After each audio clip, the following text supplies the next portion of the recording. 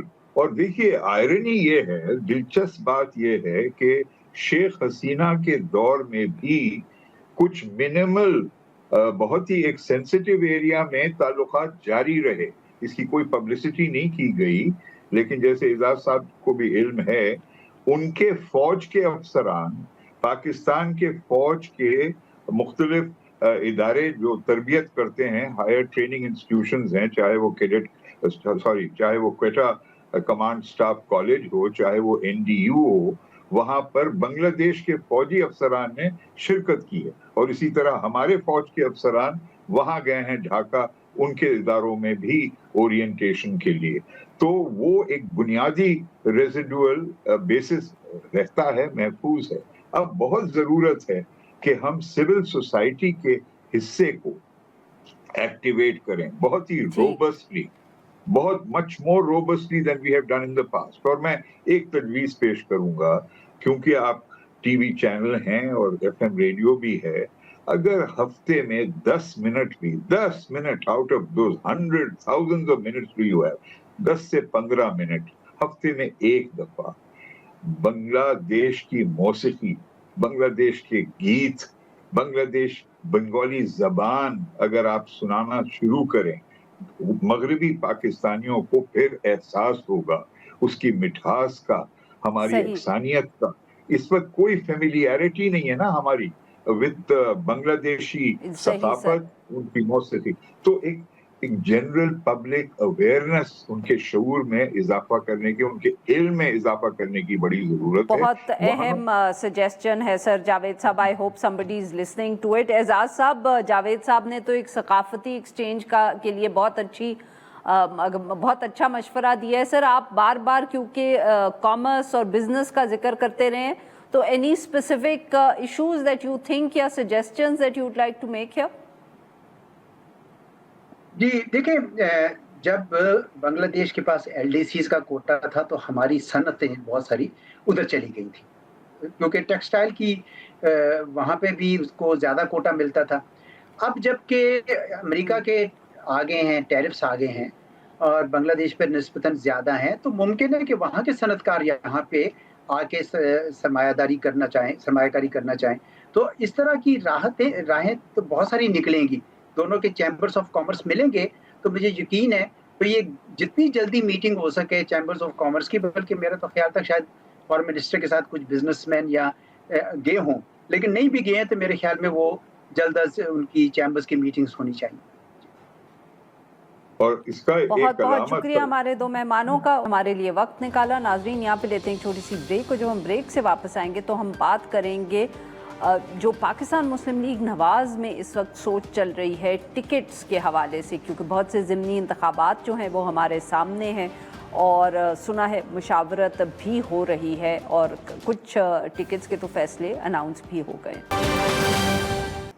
Welcome back ناظرین. Programme کے آخر میں ہم ذکر کریں گے جو ضمنی انتخابات جو ہیں اب ہونے والے ہیں، اس حوالے سے پاکستان تحریک انصاف میں تو ابھی بھی ہم کہہ سکتے ہیں کوئی واضح پالیسی نہیں سامنے آئی. حماد اظہر صاحب، یہ ایک ایسی سیٹ تھی جس کے اوپر پاکستان تحریک انصاف، چاہے جماعت ہو چاہے عمران خان صاحب ہوں، ان کا خیال تھا کہ الیکشن لڑنا ہے. وہاں سے حماد اظہر صاحب نے کاغذات جمع کروائے، آج وہ پیچھے ہٹ گئے ہیں. مگر دوسری طرف پاکستان مسلم لیگ نواز میں بھی بہت ایک دلچسپ جو ہے ہم دیکھ رہے ہیں کہ بحث سی چل رہی ہے ٹکٹس کے حوالے سے.